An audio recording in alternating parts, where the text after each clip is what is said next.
Hello world for ever. ஒரு சில பேர் தூக்கமின்மையினால் வந்து அவதிப்படுவாங்க. அதே போல் தான் ஒரு சில பேர் வந்து ஆசிட் ரிஃப்ளெக்ஷன், அதாவது நெஞ்சு எரிச்சல், ஹார்ட் பேன் அப்படின்னு சொல்கிறாங்கல்ல. ஸோ இந்த ஆசிட் ரிஃப்ளெக்ஷனால் ஒரு சில பேர் வந்து பயங்கரமாக வந்து கஷ்டப்படுவாங்க.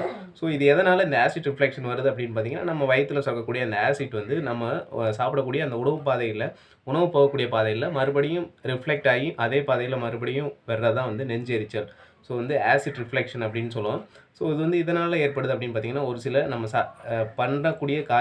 நம்ம பண்ணக்கூடிய அந்த விஷயங்கள் வந்து தப்பாக போகிறதுனால. இப்போ வந்து ஒரு 80 அதாவது நம்ம சாப்பிடக்கூடிய உணவு வந்து ஒரு 80% அளவு சாப்பிட்டாவே போதும் அப்படின்னு சொல்லுவோம். பட் வந்து 100% ஃபுல்லாக சாப்பிட்றதுனால வயிறு ஃபுல்லாக சாப்பிடுவோம். ஸோ சாப்பிட்ட உடனே போய் தூங்குறது. ஸோ இந்த மாதிரி சின்ன சின்ன விஷயங்களை நம்ம பண்ணக்கூடாத மூலியமாக நமக்கு வந்து வரும்.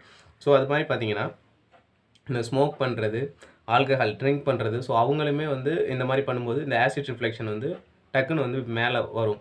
ஸோ அதை வந்து நம்ம கொஞ்சம் அவாய்ட் பண்ணலாம். ஸோ அதே போல் பார்த்தீங்கன்னா, நீங்கள் சாப்பிட்ட உடனே வந்து போய் தூங்காமல் ஒரு 1 ஹவர் 2 ஹவர்ஸ் கழித்து போய் தூங்குறது எப்பயுமே பெட்டர்.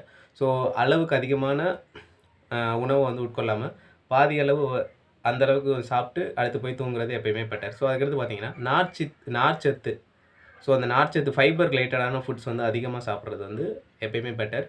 ஸோ அதே போல் பார்த்தீங்கன்னா, இந்த carbonated drinks, soda, lemon juice, so இந்த மாதிரி எண்ணெயில் வறுத்த உணவுகள், பொரித்த உணவுகள், இந்த மாதிரி உணவுகள்லாம் வந்து நம்ம கொஞ்சம் அவாய்ட் பண்ணிவிட்டு, ஸோ ப்ரோட்டீன் நிறைந்த ஃபுட்டு, ஸோ ஃபைபர் நிறைந்த ஃபுட்டு, ஸோ இதெல்லாம் வந்து நம்ம சாப்பிட்றது வந்து நம்ம உடம்புக்கு வந்து எப்பயுமே பெட்டர். ஸோ இந்த ஆசிட் ரிஃப்ளெக்ஷன் வந்து வராமல் வந்து தடுக்கலாம். ஸோ அதுக்கடுத்து பார்த்தீங்கன்னா, நீங்கள் சாப்பிடக்கூடிய அந்த டைமிங் வந்து ப்ராப்பராக வந்து ஃபாலோ பண்ணுறது வந்து எப்பயுமே பெட்டர். ஸோ இதெல்லாம் வந்து பண்ணிங்கன்னா இந்த ஆசிட் ரிஃப்ளெக்ஷனை வந்து நம்ம வந்து சரி பண்ண முடியும். ஸோ இதில் என்னென்ன சின்ன இன்ஃபர்மேஷன் அனுப்போ ஓகே, அடுத்த மீட் பண்ணலாம். ஓகே, பாய்.